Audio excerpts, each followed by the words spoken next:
Hi. Hello, Limzy. Hi. Hello, everyone. Hello. Hi. So good to have you here on the show today. Could you please tell us the beginning of your business? How did you first get into flower art? All right, so I started since 10 years ago, but I have been drawing since the age of 4. Wow. So drawing and painting was my passion first. I didn't really know flowers. It was somehow a transition. So after graduation, I didn't really have time to literally paint like a huge painting or just to sit down and do my own kind of artwork because I was working 9 to 5 and I was teaching children's art and later on in an art gallery. So I wasn't really doing art per se. I was just working for galleries and auctions, things like that.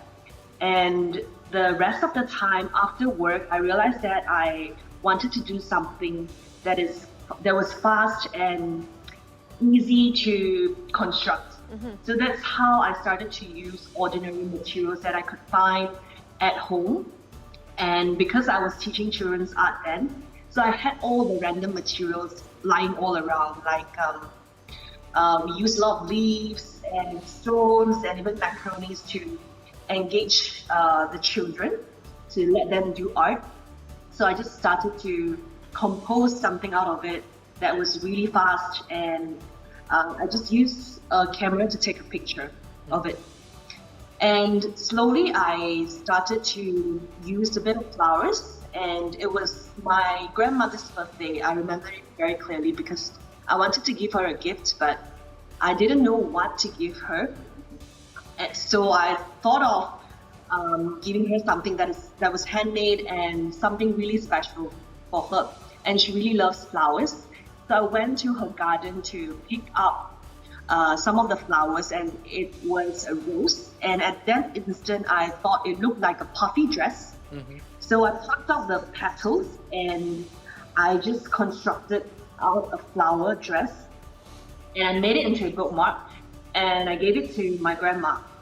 And she loved it instantly. So that feeling of instant joy and happiness that I saw with her was something that I have never realized ever since I did art since young. It was the connection of pure joy through art without too many interpretations, because back then we used to do a lot of heavy studies and literal meanings of deep art, which I always find that there is a barrier between my audience or my viewers with my artwork. So this feeling and emotion from my grandma was something that it's sort of like a out of my comfort zone kind of feeling. So from there, I started to do a lot of artworks and a whole series with flowers. Okay. So that's where you see all this artwork. Right. So Limzy, your first time involving in flower art was when you gave your grandmother with as a gift, and since that time you are involving in the flower art. So let's go back to the basic question. Actually, could you please enlighten us, what is flower art actually? What is the boundaries of flower art according to you? You mean the benefits? No, not the definition of flower art, the boundaries. Oh. So if a real, like a literal florist, a florist is in charge of designing the flower arrangement and also to construct a piece of installation using flowers. So what I came from, my difference is that because my base was actually from art and painting, so it is more of a two-dimensional perspective, but I used flowers into my artworks to make them more three-dimensional. So I guess there's a bit of difference between the conventional floral art with the floral art that I was trying to convey. So I'm not sure if you get what I mean from my perspective. Limzy, what flowers are mostly requested for your work? You know, what kind of flowers? And are they your favorite type of flowers? Okay, so my favorite, I don't really have a favorite. I jumped from one flower to another, and it's kind of seasonal. So sometimes I like roses because they are very classic, and you can never really fail with a typical rose. Or sometimes I like hydrangea because that was what my guests and customers love most about hydrangea because they're really fluffy. And other times I really love cotton flower because it is very pure and elegant, and it is definitely very long lasting. So the flowers that you see on the screen is preserved flowers. They could last really long. They are actually new flowers, but after preservation, they could last for at least a few years, which is Few really years, right. beneficial for our case. Yes, because I could do more exhibitions and permanent artworks because back then I used mostly fresh flowers. Right. Limzy, I see it behind you that there are so many interesting colors, right? Not like regular flowers. I mean, I see some deep turquoise, I see black behind you. Can you take one of those actually and show it to us behind you? Sure. So Maybe I'm in my studio office. Uh-huh. So Which one would you like? The black one, maybe? What I'm curious is, do you use the flowers' natural colors, or do you It's use beautiful. any colorings to, put colors to the flowers? Can you tell us about the creation process? All right, so this is preserved flowers as mentioned earlier. And for preserved flowers, because once you preserve it, it's gonna get brownish or yellowish, Right. like how real flowers are gonna fade. So these colors are dyed, and this flowers in particular is dyed in black. So this is a piece of artwork that I did for Fendi, and we do a lot of commission artwork for brands and fashion houses. So this is for a workshop 3 years ago, and you can tell that I combine my illustration with the flowers behind. So you can see there are roses. There's this black rose, not sure if you could tell, and some hydrangea and baby spray. Beautiful, very beautiful. Right, Limzy, you've just mentioned to us that is one of your work is for Fendi, for the big brand, yeah? So maybe you can spill more to us how's the journey of your artwork become some collaboration with big brands, for example.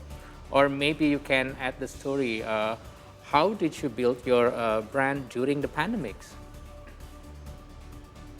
Okay, so before the pandemic, I was just posting my artworks online because during the boom of social media platforms, actually a lot of us didn't know what was it about. You just want to post something online.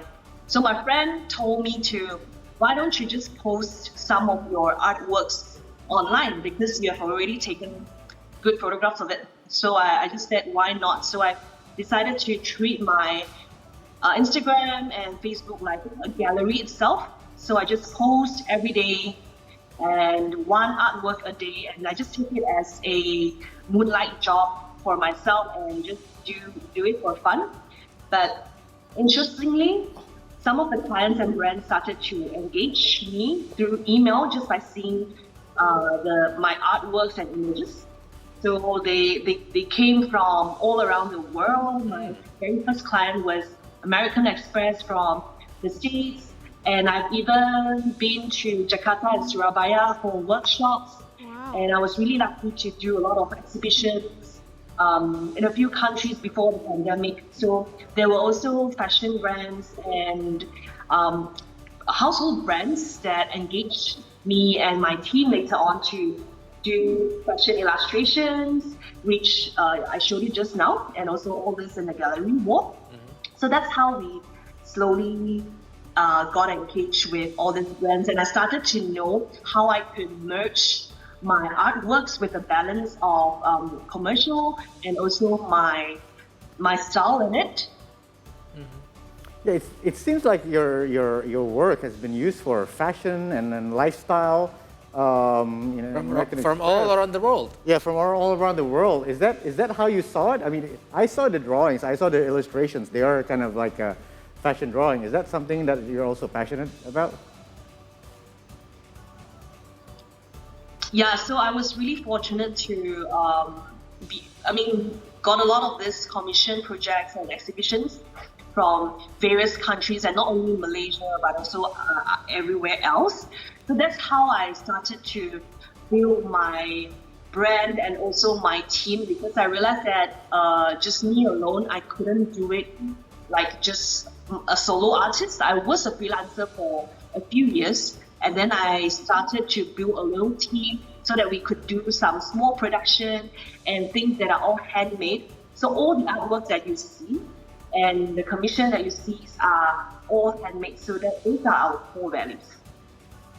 Well, I think it's safe to say that you have successfully turned your hobby into money, you know?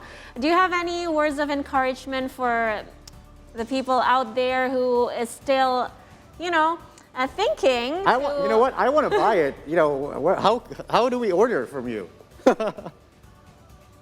Thank you so much.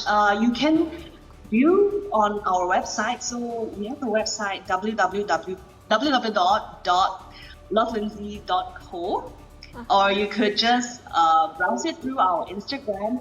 So we have curated a whole series of artworks that cater to weddings and birthdays and various occasions. So it's not only just brands or commission projects from companies. We also do orders from our website as well, so that the public could buy it, because a lot of people have always been asking us, how can I get your work, Limzy? How do I customize it? But we still do it in a very small scale. So we do semi-customized artworks, and you can find them on our website. And we could even calligraph your name or your birthday for you, and to find a fitting flower dress for you. All right, so I think it's getting more interesting. I think we need to learn. Maybe Limzy, you can share how your hobby playing with sunflowers, right? Right. So teach us some the way basic steps of making flower art. But after the break, yeah, Limzy, please stay with us. So after the break, please teach us some basic steps to make some flower arts according to you. I cannot wait. And see, the stories will continue after the break with us three learning how to make flower art. Don't go anywhere.